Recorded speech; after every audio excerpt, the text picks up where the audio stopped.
It is day 5,555, believe it or not, of Boswell being in business. And here to introduce today's event is Lisa Bedoin of Books and Company. Thank you, Daniel, and thank you all for coming out tonight.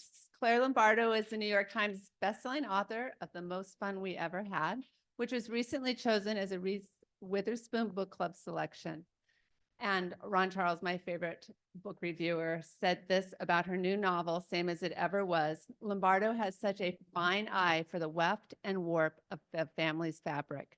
She understands the chemistry of that special epoxy of irritation and affection that keeps a marriage glued together. One finishes Same as It Ever Was with the satisfaction of knowing this complicated woman well, and the poignant disappointment of having to say goodbye. And that fits perfectly of how I felt about the book as well. Claire has taught at the Iowa Writers Workshop and Grinnell College. She's a part-time bookseller at Prairie Lights in Iowa City, in case you didn't know it was in Iowa City. And welcome. Thank you. Did I turn it on? Yes. I did. Great. Thank you. That was a lovely introduction. Thank you guys for having me. It's been a fun day. It has been a fun day. Yeah. We've had a lot of fun. Yeah, This is our second time today. it is. We're just getting better. It's backwards. Is it? Backwards. Why? Because last time you introduced and I. Oh, Oh, it you is. know. It's backwards. Yeah. But you don't know. No. Yeah. Now you know. Was anybody at the other event? See, we can completely repeat it. Great. Okay. No new jokes. So I'm in a one-story building, so we had a rambler for a pitch, and we've got an elevator. So you want to give us an elevator pitch today? Yeah, I would. Tonight? Yes, I would about love the to book? give you an elevator pitch. Thank you all for coming. This is a delight. I was here like almost 5 years ago to the day for my first book, so it is really exciting to be back. Same as It Ever Was is about a woman named Julia Ames who is, we meet her in her 50s. She is married to a really nice man. She has 2 children who are doing well. She lives in a nice house and she has a job that she likes and a dog that she likes, and her life looks pretty great. And then she runs in at the grocery store to a woman who she not only never expected to see again, but actively hoped to never see again. And that makes her start to spiral and think about the choices that she's made in her life. So I have described this book as a woman's life story told out of order. So we get to know Julia in her 50s, but also as a 7-year-old and as a 20-year-old and as a 35-year-old. How's that? That's perfect. Do you want to read a little? Sure. bit from the book? I'm gonna read a different thing than I read this Do you want me morning. to hold something? Do I? got it. Yeah, maybe I do. I have to get my page. Go on your knee, go in front and like hold the book out. Yeah, can you just? Oh, well, I thought maybe I could hold the mic or take the dust jacket. That's very helpful. Thank you. I'm gonna read a scene from pretty early in the beginning. Am I talking too loud? Is there feedback? Okay. This is Julia is in her 30s. She has a toddler and she has just met a new friend at the Botanic Garden in a woman named Helen Russo. They got cups from Flogert, the soft serve place connected to the yoga studio, and then they put Ben in the stroller and headed out on a walk around the park, her second visit that day. By her own rule book, she was not supposed to double up on her weekly destination spots, not just the parks, but the Arboretum, the pottery painting place, the gymnastics center, both for variety and to avoid leaving too much of a footprint, like an alcoholic spreading patronage across various liquor stores. Are you new in town? Helen asked. Sort of. Ben's dad and I moved here when he was, well, still a baby, so I guess not so new. Divorced? Helen asked, and she looked up. Pardon? You and Ben's dad aren't together anymore? She'd called him Ben's dad instead of my husband. Oh, no, we are. We almost 5 years. Marriage was trying. Marriage was burying the hatchet, but they had not buried any of their hatchets. Instead, she'd covered the hatchets with an assortment of decorative hand towels, and they were both pretending that the hatchets didn't exist.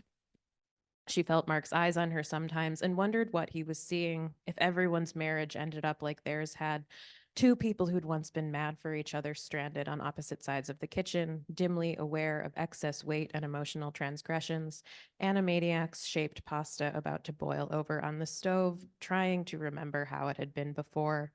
Do I sound divorced? She asked. Helen laughed. What does divorced sound like? She started crying again, just a little. Helen passed her a wad of paper napkins. Boy, someone's having a day, huh? Helen said pleasantly. I'm sorry, she said again. One of the primary reasons she so ardently avoided the other preschool moms was because they all, she was certain, regarded her with pity and confusion. The rest of us got over that in the first few weeks, they seemed to be thinking. Why are you still like this over 3 years out? There is nothing harder, Helen said, than being someone's mom. Oh, no, it's really not so. But what was she saying? Of course, it was so bad. Being someone's mom was the unequivocal definition of so bad. The key, I found, Helen said, is waiting to cry until after they go to bed. Yeah, don't worry, I cry then too, Julia said, and Helen laughed again. She almost couldn't believe it was happening, that she had somehow willed this circumstance into being recreationally enjoying frozen dessert before noon with an adult woman who probably kept both an EpiPen and Chanel lipstick in her purse. She suddenly remembered Helen's scarf, her snot. She was crying earlier, and Helen gave her an Hermes scarf to wipe her snot with. That's context you needed to know, I guess. She suddenly remembered Helen's scarf, her snot invisible but undeniably soaked into its sumptuous fibers, stuffed hastily and unthinkingly into the shallow recesses of her own purse, and scrambled to get it. I am so sorry. Here, thank you, she said, pressing it to Helen, who took it in stride, knotting it around the strap of her bag, dismissive of its attached effluvia, once again emanating the hallmark of her effortless maternity in a way that she clearly took for granted and Julia would eternally envy. Is it specific things, Helen asked, or just everything? The basic existential facts, the broad strokes, that she was miserable, but that it wasn't entirely surprising. Also, that she was not allowed to have the problems she had was another wrench in the system, or she was not at least allowed to refer to them as problems. It's not anything, really. How to complete that sentence, though? I am desperately unhappy, congenitally ungrateful, awash in constant panic, perpetually worried that maybe it's always going to be this way. She opened her mouth with the intention of making a joke. I'll apparently never meet a massive, glaring privilege that I won't figure out how to resent. Or what does Chekhov say about happy families? The moms are always fucking nuts. But she couldn't manage to get it out. Just kind of tired. Stop there.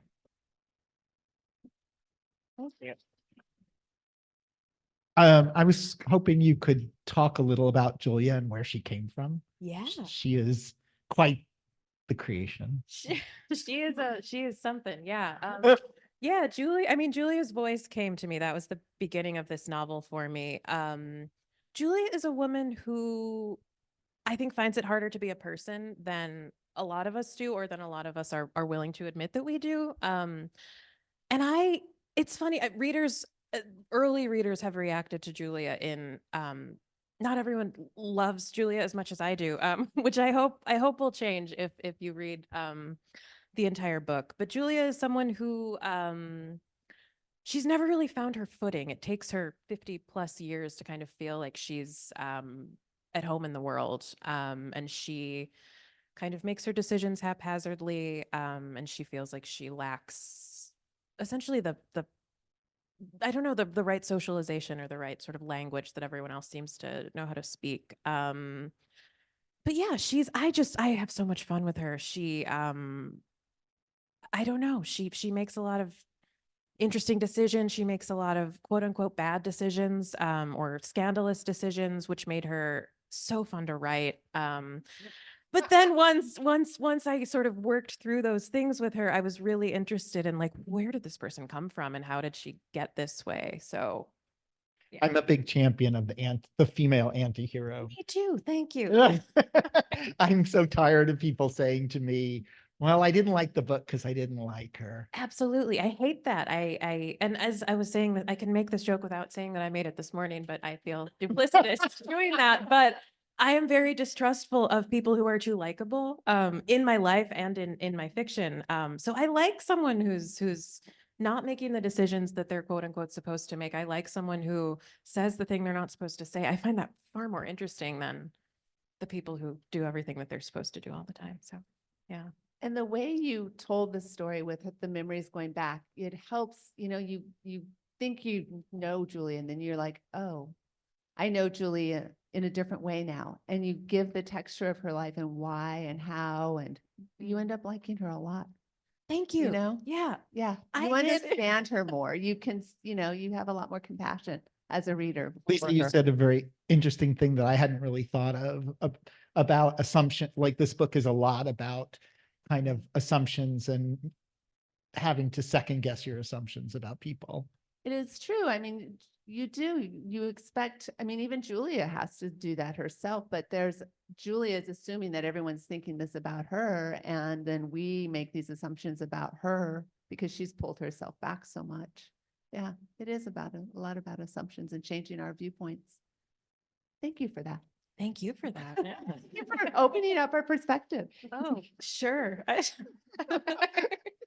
Thank you for page 3 for 27. 58. And that point where you go, oh. Thank you. Yeah.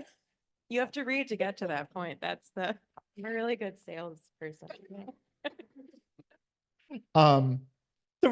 The relationship similarly is, it's a very, if people have, how many people read the last book?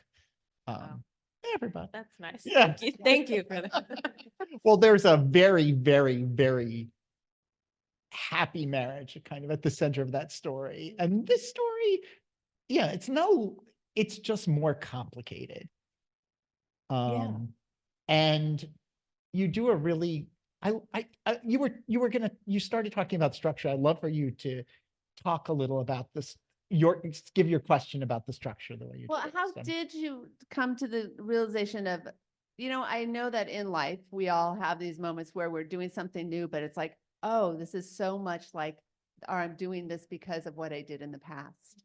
So how did you decide to weave in the memories into the structure of the 2-month storyline of her son getting married and using that to sort of unveil the depth of Julia's angst and snark and insecurities? Yeah. I mean, I didn't write this book in the form that it exists in now. I didn't with my first book either. I came to the structure of this book actually fairly belatedly. And I just sort of had in mind this character who I was interested in, but that's not a book. You can't pitch that book to someone and just say, I wrote a book about a person and nothing happens. And so it was kind Have of. you ever read Anita Brookner? No. Yeah. Is that what she? Nothing happens. I mean, some people can, I guess. But I was just, trying to figure out it took me a while to find the heart of this novel, I think, because it's a marriage novel. It's a, friendship novel. It's it's a life story, but I think because there are sort of competing attentions, like for Julia's attention, it took me a while to kind of figure out maybe it has multiple hearts. I don't know anatomically what is happening in the book, but it took me a while. I started off with this image of these 2 women meeting in the grocery store and not being happy about that. And I liked that as a springboard. And so then it became, once I decided like, this is our opening chapter, it became an issue of how do we, why is this the occasion? What is this the catalyst for? And I really I've always been very drawn to narratives that move back and forth in time. Not linearly necessarily. That's what I did in my first book too. But I really love looking into the past to inform our understanding of the present. And that is my hope, that you will see Julia in the present. And she's, the present arc, as one or both of you have said, it covers a couple of months. It's not super plot heavy. There's a lot of, we're not covering a lot of time and not a ton is happening, but our understanding ideally of the characters is deepening as we go into the past repeatedly. Yeah, and it's not really a dual timeline narrative because each Right. time you jump back, it's just in each part of the book, you jump back to a different place. And for life, but different. Yeah. And different characters too. Yeah, I should be holding up the mic. I'm sorry, Chris. Yeah, tell me if I'm not doing that.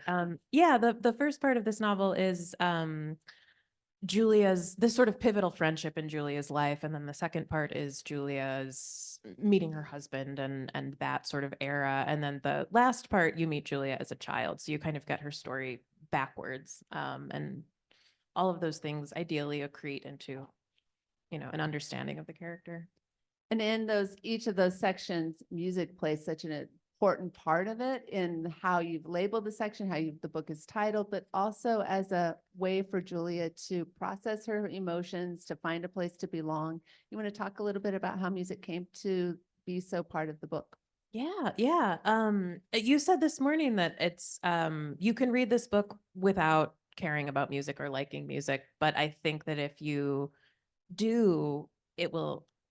It's like Easter eggs you were calling them earlier. I think you will find things in the book that might be more meaningful. Music is a huge part of my life. It always has been. I love live music too, and I wrote a lot of this book during COVID when I wasn't seeing any live music and I really missed it. So I just sent Julia to concerts instead of going to them myself. But Julia is someone who has trouble, as I said, moving through the world, who has trouble communicating, and music has kind of always been the thing that makes sense to her, and that it's a way that she connects, for better or for worse, with her husband and also with her mother, who she doesn't really connect with on a number of other levels. So I really liked kind of having that be a way that we could sort of track our way through the novel in time, but also in just Julia's life. That's sort of a constant, and that's what it's always I been. like that you Yeah. can, one of the things I like about technology is that you can be sitting with your laptop or your tablet or your phone and a song can come up and you can just play it and say, what was she thinking? And Yeah. if I had read this book 20 years ago, I would go, well, I don't know these songs and Right. I don't know what to do. Well, Yeah. some of them hadn't come out yet. So that would have been a weird experience. That would have But, been, yes. but it was nice that while I was reading the book, every so often I'd go, what's this? Or we were Googling, trying to figure out the lyrics, like what was, because the each section of the book has a different song lyric, not Yep. always the song title. And we were like, what's World of Fools? What's World of Fools? And we're like, could it be the Bee Gees? Everyone's going to burst into song now. And it's like, Yeah. no. But then then Lisa texted me and said, wait, page 50, there are the Bee Gees. And then I reread the book yesterday. I'm like, there's a lot of Bee Gees in this book. The Bee Gees have a lot of airtime. That's right. They're dominating the charts again, just like 1978. Right. And it's very different from a lot of the other music in the book, which has got a kind of Gen X Yeah. kind of rock Yeah. vibe. But it's the middle school. That's what the Gen Xers were listening to in middle school, Yeah, I suppose that's true. which is why she was probably depressed when she was listening to so much when her child was 3. Maybe so. Yeah. I'll take that. I don't, yeah.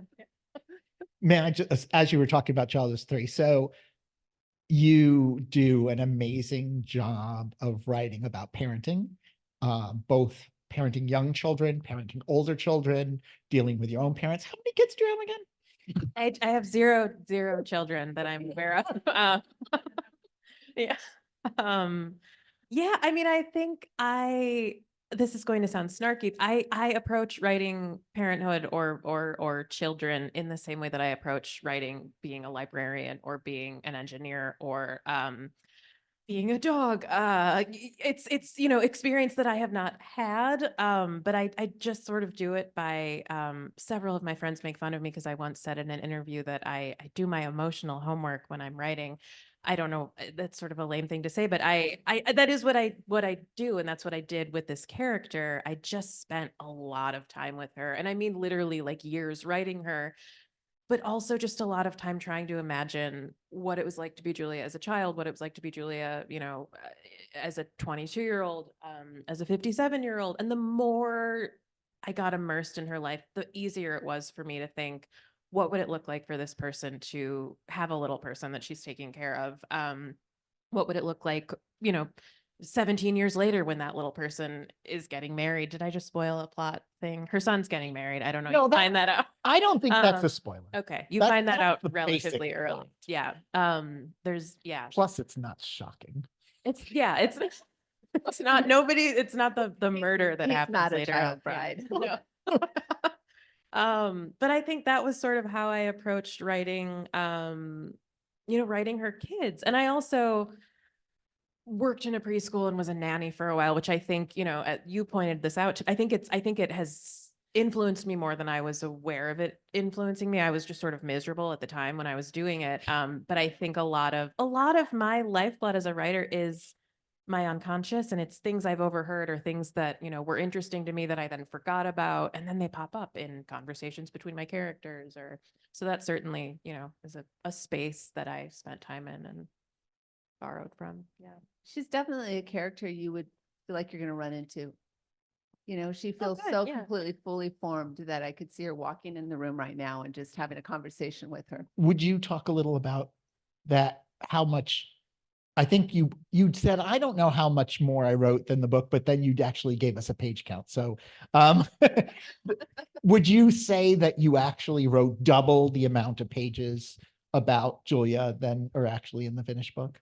Probably thereabouts. Yeah. I also did with this book, I wrote a number of scenes not from Julia's point of view. So I wrote from Mark, her husband's point of view. I wrote from both of her children's point of view. I was sort of playing with this weird omniscient point of view. I was doing a lot of playing around because I was working on this book when I was in graduate school. And I think that was super helpful, writing all of these scenes. Like, what does Julia look like from her husband's perspective? Because a lot of this book is about perception and perspective and, how we see ourselves versus how other people see us, how we see other people versus who they actually are, how those perceptions change over decades. So I think that was a helpful exercise. And then it was also just putting Julia in situations that weren't particularly cinematic or interesting on the surface and just seeing how she would move around in them.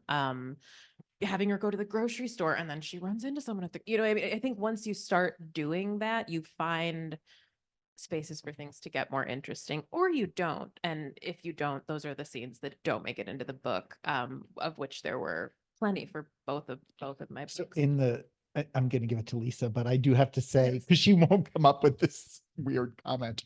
In the spirit of Remarkably Bad Creatures, were there any sections from Suzanne the dog's perspective? There were not, no. But no. he's a popular character. isn't She is a popular character. Yes, there's a dog. Nothing about this book is autobiographical, except that there is a tiny black dog in the book named Suzanne, who is really judgmental and attached to the human woman that she lives with, which may or may not have some resonance in my own life. But no, I did not try to write from, I think I could. I spend enough time with Renee, who is the real Suzanne. But no, I did not endeavor that. Bonus content. A short story. With Julia, you really cover, and with her mother and with Helen too, the whole arc of women from the 70s. We talked about this earlier, just the amount of freedom and opportunity that Julia has versus what her mother had versus what Helen took. You want to talk a bit about how that coverage came and how much, I guess you don't really have to research that because it's what we live. Yeah, but I do think like it is like listening to other people's stories, and yeah, I mean, I think a lot of this book is also about the roles of women and the choices that we're presented with as women, and the way that the amount of those choices has changed over a long period of time. So when Julia meets Helen, Helen is a mother of 5 and also a corporate litigator who has a stay-at-home husband, which is sort of an unconventional family setting in the 70s, 80s, when she would have been raising her kids. And Julia is staying at home with a 2 or 3-year-old at the time, and ostensibly has a much quote unquote easier life, but it's also still really hard. And so there's a lot of exploration of like what it means for your life to be hard. But I thought it was interesting with someone like Julia. Helen is someone who has fought very hard to get the life that she has. She has worked a lot. She has sacrificed a lot in these very sort of particular, recognizable ways. Um, so that then Julia, 20 or 30 years later, wouldn't have to fight as much and would have things available to her that weren't available earlier on. And it's almost that, I don't know if it's decision fatigue or just being overwhelmed by your choices, that Julia's like, my life could go in way more directions than it could have gone 20 or 30 years ago. And I don't know what to do with that. And I think that, I mean, that's certainly something I think about. Like it doesn't make it harder. That's not remotely what I'm saying, but I was interested in those sort of two different eras of being a woman and just how they would interact with each other. And it's something that Julia and Helen talk about a lot. So it was, I don't know, that was interesting for me to explore. Yeah, it was. And it was interesting to sort of see how that played out for them in their friendships and yeah, just that space. And you were talking, are you going to talk about class? Yes. And in fact, I can transition that very well because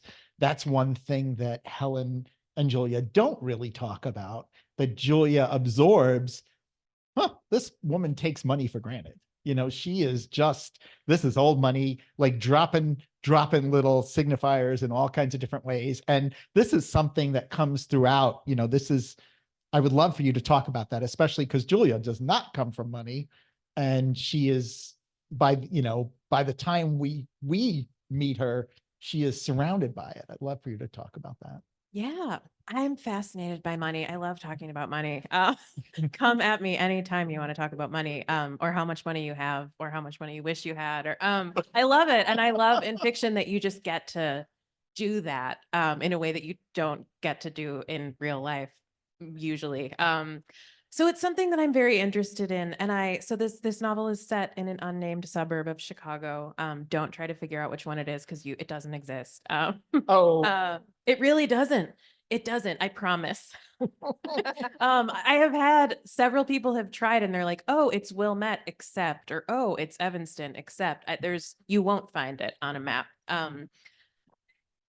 But that's a space that I know well. But it's also a space that I just find really interesting because there is a lot of money and there's a lot of old money. And so Julia is raised by a single mom who works at Dominic's, which is a Midwestern reference that I'm seeing some nodding, which I'm happy about.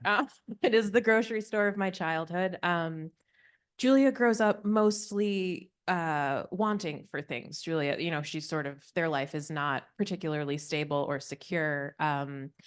And then she meets Mark, who is, grown up solidly middle class and then becomes a venture capitalist. And so Julia kind of gets launched into this moneyed space. So she is kind of, though she is a part of it, she didn't come from it. So she gets to observe it in a way that she wouldn't otherwise have. And Helen is, again, a corporate litigator in another unnamed suburb that doesn't exist. And Helen is someone who also comes from money and so takes it for granted and has all of these tells that other rich people wouldn't notice, but Julia is allowed to notice because she didn't come from them. So Julia, notices that Helen's allowed to drive a really old Volvo because she doesn't care what anyone thinks of her car. And Helen, has all of this beautiful crystal, but she serves all of her drinks out of plastic tumblers. And those are like choices you get to make or not be aware of when you have money to throw around. And I love stuff like that. And I love the way that little details like that can inform our understanding of our characters. So Julia is very much, she's sort of a sociologist in her own life because she is very much in this space and immersed in this space. But she's never totally comfortable there. And at the very beginning, Julia kind of is at this fancy grocery store and she comes home to her beautiful kitchen and she's preparing for this party for her husband. And she just has a moment, which she has many moments like where she's julienning the cabbage. And she has so many moments when she's, can't believe that versus 7-year-old Julia. So I like playing around with stuff like that.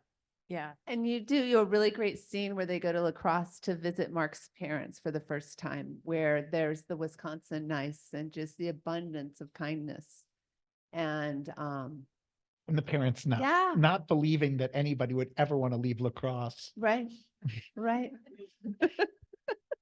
And then the double beds. Yeah. Yes, yeah. the double beds. Yeah.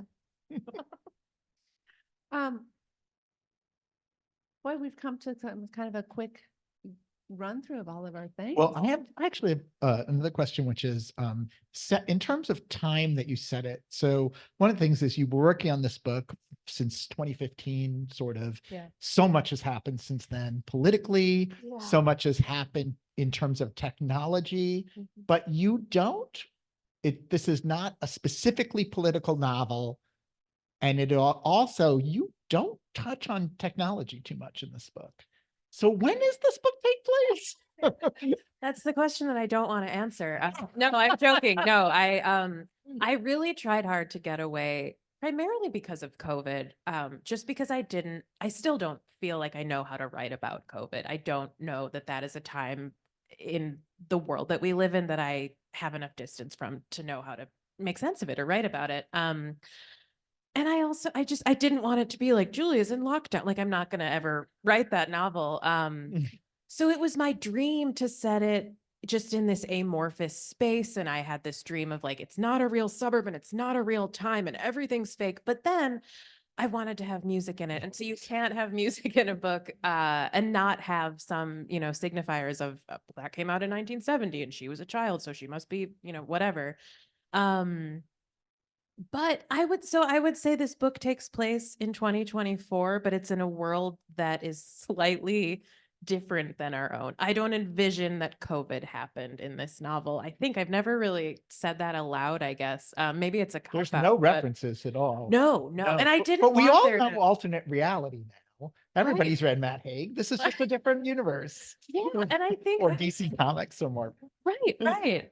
No, I wanted to be able to like I did a few like there's a small private school, a private college in Iowa that is called Herzog College that doesn't exist and it sort of looks like Grinnell, but it's not really A lot Grinnell. like Grinnell. But I wanted the freedom I mean, I sort of wanted to have my cake and eat it too. I think I wanted the freedom to be able to make stuff up, but also have the Bee Gees be in my well, I did all of this for the Bee Gees. But I think I would say it takes place in a slightly altered 2024. There's a lot of Wilco too. There's a lot of Wilco too. Yeah. I know someone said I did an interview recently and she was like, Lombardo's back with her trademark Wilco references. And I was like, I'll take that. But like, that's I'm delighted, but it was also, It's excellent, apparently. yeah. And well-placed Wilco references. Thank you. Yeah. So I saw it as sort of like right before COVID, the time. So I'm glad you brought it up because your brain is trying to set it in a spot, but you kind of let it go because there's other more important things to do. I mean, it's funny too, when this book went into copy edits, which my copy editor's name is Ellen Feldman. And I would like to say that because I feel like she should like get all of the accolades. She's like so good at her job. And I find copy editors fascinating because they have these brains that are so mathematical and pedantic. That sounds rude, but I mean it in a nice way. But they're also highly literary and like highly humane. And Ellen did my first book too, which sort of had a complicated timeline, but was set very concretely in 2016. And in this book, like bless her and the two proofreaders that she had reading, like they kept coming back and being like, you can't like you can't tell us that X happened, a real thing that happened in the world. There's a reference to JonBenet Ramsey, which is also on brand for me. But you can't reference JonBenet Ramsey and acknowledge that JonBenet Ramsey was murdered and not know that this novel exists in a real time. So she and I went back and forth like many times, trying to iron out my sort of alternate reality timeline. So maybe it does take place. I think the way that we finally settled on it, because when you're writing a book that spans a lot of time, I didn't think about this when I was writing my first book. Everyone's ages have to track because there's always going to be that one reader who's like, well, you said he was 3, but actually his birthday's in June. And those are like the emails that I don't want to get. So please don't ever do that to me. But but that's why copy editors are so incredible. But so I finally just sort of had to say, Julia was born in I don't remember, 60 something. And then kind of let everything else hang from that. Thank you. The math does add up. I know this because I had to Except do for it. all the Yeah. things that you didn't want. Exactly. I have a weird question for you. Do you Please. think being a bookseller affects it all the way you write? That's a good question. I don't know. I think being a bookseller affects the way I move through the world. It's not unlike, I feel like all of these I teach and I work at Prairie Lights a few days a week and I write, and I feel like all of these things there's overlap between them. And I think the overlap is obviously an interest in books, but I think also just an interest in people, and an interest in people's stories. I was gonna say stories. I think stories and language and stories. Yeah. And I think just by virtue of, I wrote a lot of this book, as I said, during COVID, when I was just alone in my house with my dog and I wasn't allowed to go anywhere or like eavesdrop on anyone. And that was hard for me.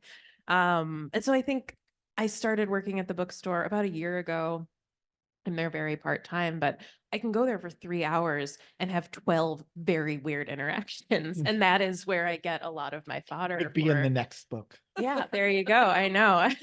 I'll never cop to it, but I think it does. I think it is the sort of, that's my favorite thing. And that's where so many of my stories have started. That's where I'm sure I couldn't tell you what the line is, but both of my novels have started with just a line of dialogue or like a weird sentence that maybe I didn't hear in public, but that was inspired by that. So Book selling is like elevated bartending. it is. What? is. Or not elevated. Not elevated, really. You're Yeah. right. Just bartending. Just I'm tending to stories. There you go. Do you have, I was curious as to, do you have any literary influences? Like, do you feel like, there were any writers that kind of inspired you and said, sometimes you can recognize, a first novel and there's a few people who come up again and again. It's like Lisa and I collect people who like Laurie Colwin, for example. Yeah. Yeah. And we especially notice, especially in first novels, you're like, yeah, you were reading a lot of that. Yeah. I kind of want to ask you that question instead of me. Gosh, We can ask the whole audience Yeah. later. We'll have a little notebook. Who do you think she writes like? No, Me? no, we're Oh. not doing that. That was a joke. No. That's my nightmare. I don't know. I love Laurie Moore, and when I was writing more stories, I couldn't read Laurie Moore when I was writing stories because her voice is a voice that just worms into my head. And I would be writing these stories that I was like, that's just like a poor man's Laurie Moore. Like it's not me. It's not my voice. But I think she's funny, and I've always been drawn to humor and trying to find humor in spaces. And she is also another writer where I'll read a book and go, somebody likes Laurie Moore, Absolutely. We were talking about Rachel Kong, the person who wrote Real Americans, amazing book if you haven't read it. But her first book is really wonderful, Goodbye Vitamin, and it's got so good. it's got a real Laurie Moore kind of dialogue And humor. Yeah, humor. Mhm. Yeah. Which I would say your humor is very Laurie Moore. Well, thanks. Yeah. That's very With it being your own fishing brand. for that. You make No, your but own. you're right though. It does because it's a kind of a dry, subtle. With a more expansive. Laurie Moore had one long novel, but The Gate at the yeah. Stairs. But Right. her best, what people think is her best work has been her much more condensed stuff. Yeah. You have a broader canvas. Or I'm just long-winded. I don't know how big my canvas is. Yeah. Well, speaking of Laurie Moore, we were talking about the food and eating in your novel. There's a lot of preparing of food. Oh. There's a lot of cooking. There is. You're right. Yeah. Yeah. Were you dreaming about this food while you were? They spent the last 10 minutes talking about what was growing in their garden. Oh, wait, So- you're right. Oh, okay. So there's a lot of food. Like, were we talking about that? No. Yeah. I think that goes in with the class stuff. I'm really interested in the trappings of people's lives and the inside of their houses. I was very interested in that in my first novel, but this novel, I don't know. I feel like I got to sort of hold the microscope that I'm going to botch. I don't have a microscope, but I feel like I was able to kind of zoom in a little bit more. Because Julia's world, her external world is not that huge. And like you said, the political world doesn't press too hard against the walls of this novel. And that's intentional. That's not just me not acknowledging that the political world exists. It just doesn't, it's not part of this book. And so I think when you kind of get into someone's house, you get to look at like, what's in your fridge and what are you making for dinner and how much did it cost? And I love that. And I think for Julia, her relationship with those things changes so much over the course of her life. She goes from her mother working in a bakery and getting the sort of cast-offs to throwing her husband this opulent dinner party where she's spending, hundreds of dollars on mall. I mean, it's just, I just find it interesting. Yeah. And the flowers at the wedding. Oh, that was fun too. Yeah. Yes. The flowers at the wedding, the amount of money she spent on the flowers at the wedding at the end. Yeah. Sonny is a wonderful character, really, Yes, because she yes. is, Thanks. in a way, she's sort of like a little bit of a mirror of Julia, because so Julia has to address this future daughter-in-law who she initially doesn't like. She just doesn't want to like her. She's marrying her kid who's only 24. And I thought to myself, if this is 2024, be lucky you're getting grandchildren. But but the more you get to know Sunny, the more you like her. Yeah. Despite the fact that you don't expect that you're going to. And she gets assigned and Sunny assigns her the flowers. That's how it all comes together. Yeah. That's a point here. No, that was actually, speaking of like talking about our gardens, that was one thing that my editor and I were both kind of became in the sort of COVID era of being trapped in your house. She and I both became obsessed with our gardens, and I had a vegetable garden and she had a flower garden. We had both just like bought old houses and were spending a lot of time thinking about them. But I think that was something that I don't do a lot of research when I write, but that was something that I was like, I'm interested in this. So I get to look at pictures of flowers on the internet, and that becomes it's something also that Julia inherits from Helen. Helen is a woman who has the means to be interested in flowers and to, make elaborate meals and judge other people based on the quality of the elaborate meals that they make. And so Julia kind of learns these social cues from this woman, and is, yeah. Julia didn't really even have a yard growing up. No, she didn't. Yeah. She didn't. Yeah. She was in the city, no real green space. Mm-hmm. Yeah. You said that you generally don't do research on your books. Would you ever write a book with research? Maybe. Is there anything you want to research? Oh God. I mean, I don't know off the top of my head. No, just not that I'm not interested in anything, but there's, I'm so fascinated by writers who are like, well, I wanted to, look into the history of this through the lens of this. And I'm like, that sounds really interesting. Like, that's just not how I start a story thinking about, I'm interested in this person and I want to, and so sometimes the external world comes in through the windows and sometimes it doesn't, but it's not the Lombardo brand. It's not the Lombardo brand. I don't know what the Lombardo brand is. I tell you, when I was reading the book, there would be these moments where I would stop reading and do a deep dive into just ridiculous things. I'll tell you one that just stopped me cold when Julia is talking about things she doesn't like, and she says people who call children kiddos, and I was like, yeah, what's all that about? And so then I read a history of the usage of kiddos and how it really came to the fore through pediatricians, and how it really has, because I just started hearing people talk about it. And one of the weird things about kiddo is you never say it when the kids are around. You don't call kiddos to their faces. Yeah. And why? And somebody said it was less formal, like it was more formal than kids, but less formal than children. I'm like, what the heck is this about? So anyway, I was like, I agree with her, but then I had to spend an hour reading about it.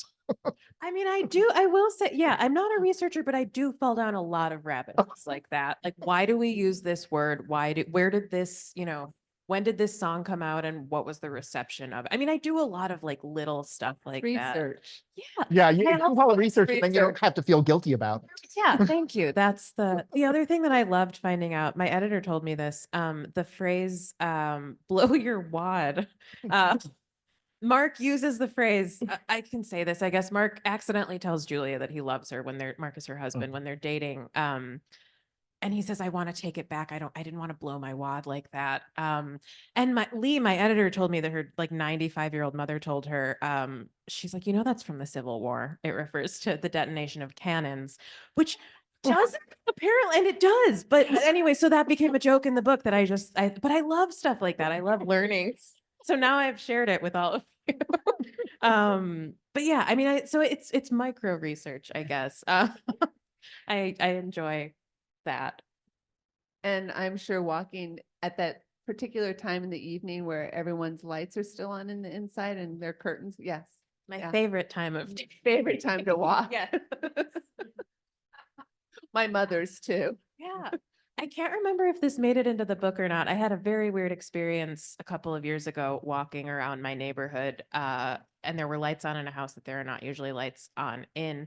And this woman who lives around the corner from me had all of her living room furniture was pool furniture. Like it was like a very like curated, it was very bizarre. And I believe that made it into the It book. did. You It read it did more because recently than I did.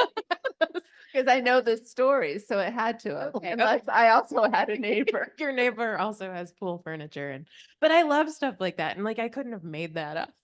So she actually is no longer with us now that it's not funny that she's not around anymore. So no You will research, not, yes, just yes. nosy. Just nosy, just nosy. That's Mrs. my- Kravitz. That's me. That is me. Yeah. Was it Mrs. Kravitz? Yes, Okay. Mhm. Sure was. Yeah. we're all in agreement. Would you like to open up the questions you think Yeah. this time? So does anyone Do we have questions? any questions for Claire? You can ask about the first book too.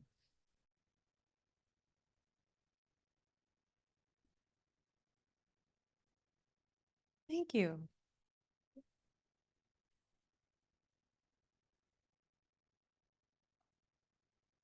Oh, that's Good a great question. question. Over. I think that Julia is probably the most like Wendy, but I don't think they would get along because neither of them really get along with anyone. She would probably be entranced by Marilyn. I don't know. Well, she doesn't really, we were talking about this morning. Julia doesn't have a lot of friends she has like one friend. You'll notice that when you read it. Yeah. Which I found this interesting too. I heard Maria Semple say in an interview once that she doesn't like to give her characters friends because having a sounding board will often deter you from behaving badly. So if you don't have anyone to tell you it's a bad idea, you might be more inclined to do it, which then makes it more fun for the writer. But so yeah, Julia doesn't have a lot of friends. I feel like she would probably be annoyed by the Sorensens if I had to, if I were hard pressed. But I think she would probably like Marilyn as sort of a, I don't know why I'm turning to you to answer this question. What do you think? Yeah, like a Hellenish Yes, kind of relationship. yes. Mhm. A good question. I know we had one over here.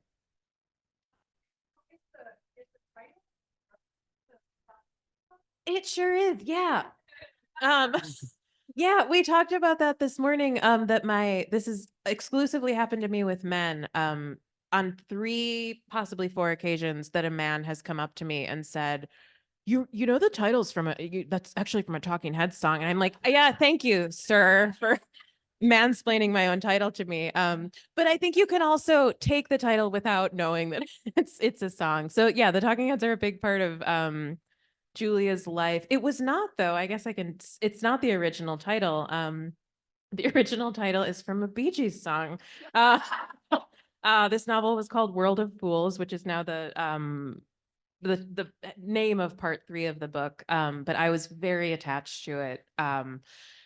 And that was this happened to me with The Most Fun We Ever Had too. That was not the original title. And then my very kind and lovely editor called me and was like, nobody likes this but you, Claire. And people kept thinking of Ship of Fools, which is not a reference that's in my arsenal, but they made me change it. So we had my editor and I were going back and forth because I got through college titling my papers using song lyrics. That was like a challenge that I gave myself, and I succeeded.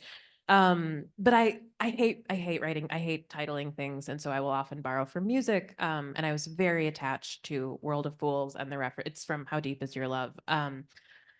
And I really liked that. So she and I were for like a full week just going back and forth. What about this? What about this? And then she called me on like a Sunday morning and she was like, what about the most obvious song in the world about waking up in a life that you don't recognize? And she was like, is that too obvious? And I was like, well, obviously not, because neither of us thought of it. And I was just so happy because it's a song that most people, I've said it to some people and they're like, I don't know that song. And I'm like, yes, you, and then you play it for them and they know what you're talking about. Dance But around with your little exactly. Yes. That's what I do every evening. Yes. But I was happy that we settled on that. Do you want to do the other two? Lost in the Grocery Store? Oh, sure. Yeah. So the other two, there's three parts in this novel. The first part is called Lost in the Supermarket, Or which Supermarket, is, sorry. yeah, which is a Clash song. And then part two is Via Chicago, which is a Wilco song. And so that was, I mean, it's maybe it's laziness. I don't like giving titles to things, so I borrow them, but titles are also not copywritten, so you're allowed to use them. But this title has grown on me, as did The Most Fun We Ever Had, though. And are you at this point enjoying when men come up to you and tell you what the reference Yeah, is? it's great. I'm ready for them at this point. Yes. Any other questions?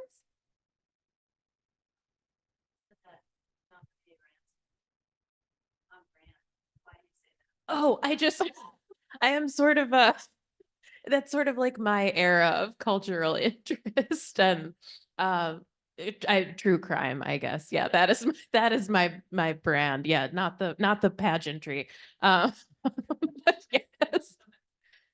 yes. Yes, totally. Yes, that was a reference. Others have been excited to find. Any others? Yep.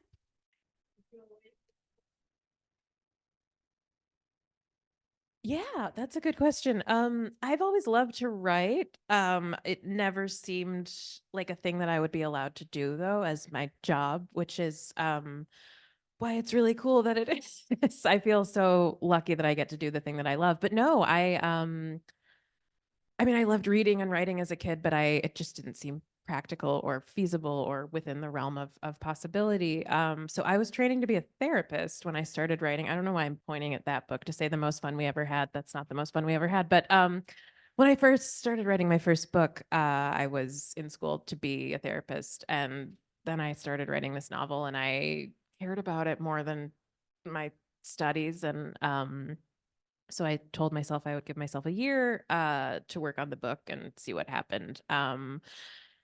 And if nothing happened, I would go back and be a therapist, which I didn't do, which I think is good. I think there's a lot of overlap between writing and the social sciences. I think you again have to be interested in people and have to be I mean, I think you have to be empathetic to them, but I think you also have to just be really, really like sort of uncomfortably curious about how people, what makes them tick. And so I did social work for years in my 20s and I loved it. I found it incredibly fulfilling, but also emotionally exhausting. And the nice thing about writing a novel is that you can leave your characters for a while and take a break from them if you need to, which I did from Julia. Julia and I have a complicated relationship. We need She's it. exhausting. I'm exhausting too, though. So it's not a great match, but It's like Julia and Wendy. Together. yeah. No, Wendy was, I had to take some breaks from Wendy. But yeah, I think that I think I am better suited to being alone in my office, making up stories about people that even though I really enjoyed doing field work. But yeah, so it sounds very like Pollyanna, but it's still very cool to me that I get to, this is my job. Like that's really fun and exciting. So I'm continually very grateful that I get to do that. Yeah. Yeah. Oh, I don't know. I wish I had a good answer for that. I started working on something when I got very frustrated with this book a couple of years ago. And I haven't looked at the pages in a while, but I haven't stopped thinking about the characters. So I'm hoping that bodes well. So I'm looking forward to, I've been in sort of editorial phases with this book for a while. So I'm excited to do some writing again. Yeah. From your, Oh, sorry. one more.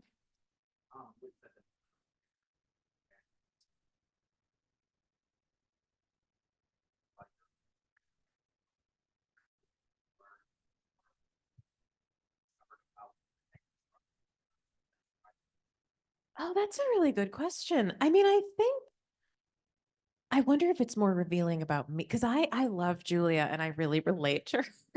And so it's really weird to be like I was in an interview with like a fairly whatever, and she was like, I hated this character for the first 250 pages.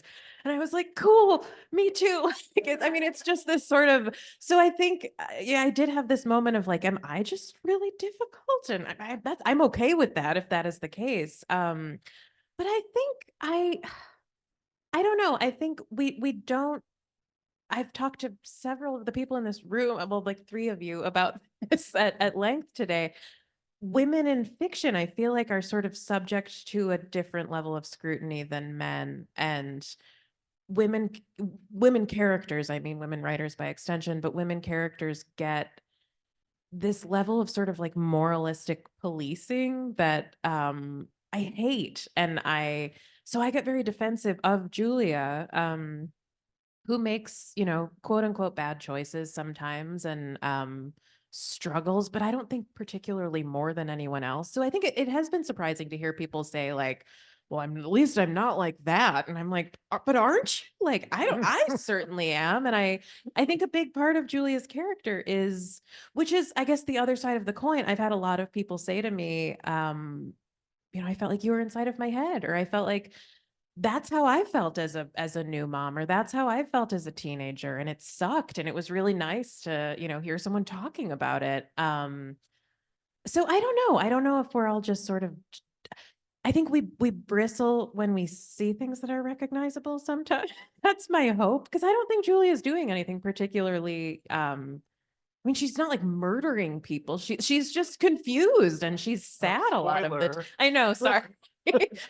No, nobody is murdered in this book. I'm really sorry if that is disappointing to any of you. But she's not doing anything egregious. She's not doing anything that would make me, write someone out of my life. And so I think I don't know. It's not a good answer. It's a good question that it's not a good answer to, but it's something that I found interesting because I find her, I really like her and I feel very close to her and I feel not that different from her. So I'm like, maybe everyone secretly hates me too, and maybe that's okay.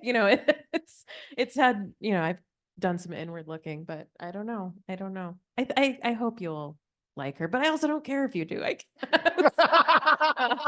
It's not my job, but.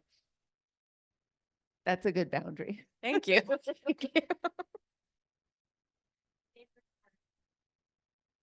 Oh gosh, that's a good question. What is my favorite part? I mean, I love talking to readers. It is so much fun and so wild that like anyone exists who has read something that I've written. So that is really fun. What else? I really like the editorial process. I spent years alone with this book, with my first book too, which is its own sort of enjoyment. There's kind of like a lovely, almost like imaginary quality to writing the early stages of writing a book, because you're just like making people up and anything could happen and nobody's read it. But with this book in particular, I think because I was writing it during COVID and I was alone for so much of it. And I love my editor and was very, very fortunate to be able to work with her for this book as well as the most fun we ever had. when she came onto the scene, it was suddenly like, I have a friend in this world that I've been alone in for years. And so I also think I like editing because it means I have written. It means that the book exists, and then you get to kind of go in and do the technical stuff. Which I am that person. I am sort of, that's why I like my copy editor. I think I am sort of pedantic and detail oriented. So It does also sound like, though, your relationship with your editor, she didn't make you do something you really didn't want to do. no, Which some authors complain about. totally. Yeah, no, I have such a lovely relationship with my editor, and one of the most telling things I will say about my editor. So when the most fun we ever had, it went to auction, which meant that several editors were interested in it. And almost all of them said to me, I want to buy this book, but it needs to be half as long as it is. And my editor said, I want to buy this book and it's going to be as long as it needs to be. Like, I don't care about, like, I'm not going to tell you your book needs to be 340 pages long because that's what sells. I'm going to, and that's very much her approach to this book, which was supposed to be 300 pages long and is now not. And it's her approach to mini books. Because Absolutely. Edward Sawtelle was huge. Yeah. Yeah. Oh, and his new book is huge Yeah. too, isn't it? Yes. But Yes. she's not the editor. She is, no, that's from Blackstone. Yeah. Yeah. There's probably an interesting story with Familiaris, because I was like, what is the story with Blackstone? Yeah. But we don't know it because he's not Yeah. coming. That big. It's Yeah, huge. one of our booksellers said it was her favorite book this year. Oh, okay. Yeah. Really? The one who finished it. This is David Roboleski, is that correct? Yeah, okay. Romancy. In case anyone's taking notes. Originally from Wisconsin, Oh, but now okay. I lives didn't in know that. Colorado. So, Actually born in Oconomowoc. woohoo! Another star. Do you have any book recommendations for us? Ooh, sorry. I'm prepared for this because you prepared me and then I did it this morning. And Then then what? I'm not alone in this. I just read James, the new Percival Everett, and I just loved it. What else have I read recently that I liked? I'm reading the new Elizabeth Strout right now. That's sort of a asshole thing to say because it doesn't come out until August, but I was really excited about that. It's a new Lucy Barton novel, which is exciting. I don't remember You any remember other books you that I've did ever read. Yeah. You did tell me you read every Louise Penny while you were. Oh, I did. Yes. When I was writing this book, I sort try of, to stay out of genre. yeah, I try not to read anything that's like too similar to what I'm working on. And so I love mysteries. So I was reading a lot of mysteries, and then I found Chief Inspector Armand Gamache. Uh, and I read all 18. I don't know if there's any Louise Penny fans in here. Yes, I read all 18 of them. And now there's a new one coming out, but that was like the most wonderful. I felt like I had these friends who I just got to like hang out with every night. And they were so different and so much more earnest and like nice to each other than the people that I was writing about. So I did read all. And yet more murders. And yet there's way more murders in Louise Penny than in my People Yeah. just don't have a problem with it. no. They just roll with it. Yeah. Oh, I am. This is product placement. Yes. I'm looking to see if the new one is there. It doesn't It's come out not until October. there. I've been trying really hard to get a copy of it and no one will give me one, but it's not there. Thank you for showing it out. Any last have a question? No, Or is no. I-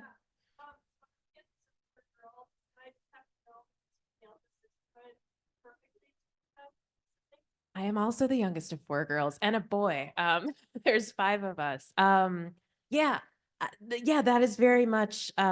We were talking this morning about Margot Livesey, who is one of my professors as a graduate student, has said that every writer is drawn to either messy or tidy families in fiction, and I'm very much drawn to messy families, probably in part because I come from them, but also because they're way more fun to write about than people who behave well or families who are like really happy and like each other. That is not a concept that I'm particularly familiar with. I'm fond of my family. That wasn't like a dig, but yeah, so it's something that I'm certainly interested in. There's a much smaller family in this book, but I would say equally messy to the Sorensens. Yeah.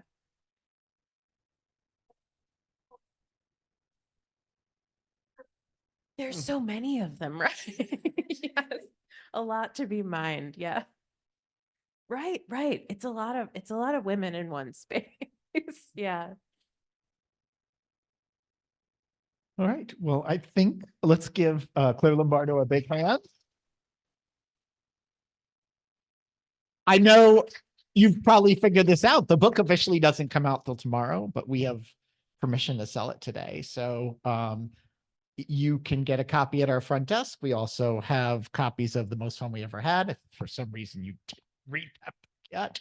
And we'll be signing at the front table. And I wanted to thank Lisa Bedoin, who joined us for readings from Oconomowaukee. I hope we'll have another one soon. We do have a recording coming up. If you know our YouTube page for oddly enough, books that Claire read, and we talked about Catherine Newman's new book, Sandwich.